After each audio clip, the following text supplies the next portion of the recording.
اور سیلاب زدگان کے لیے بڑے ریلیف کا اعلان، بجلی کے بلوں میں 1 ماہ کا سستا ملے گا۔ وزیر اعظم نے وزارت خزانہ کو ہدایت جاری کر دی۔ شہباز شریف نے سیلاب زدگان کے لیے امدادی کارروائیوں پر بھی اطمینان کا اظہار کیا۔ آبی آفت سے دوچار افراد کے لیے راحت کا بندوبست ہوگا۔ شہروں دیہات سمیت پورا پاکستان اس سے مستفید ہوگا۔ اس سے قبل بلاول بھٹو بھی سیلاب زدگان کے لیے بجلی کا بل معاف کرنے کا مطالبہ کر چکے ہیں۔ تاہم وزیر اعظم نے سیلاب کے سبب ملک میں زرعی اور موسمیاتی ایمرجنسی نافذ کرنے کا اعلان کر دیا۔ سماجی رابطے کی ویب سائٹ پر جاری پیغام میں شہباز شریف امدادی سرگرمیوں کو سراہتے نظر آئے۔ شہباز شریف نے کاوشیں قابل تعریف قرار دی۔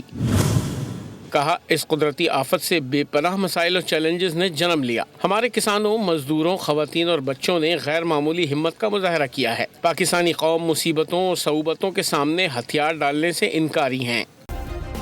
سبسکرائب کریں اور بیل دبائیں تاکہ کوئی خبر رہ نہ جائے۔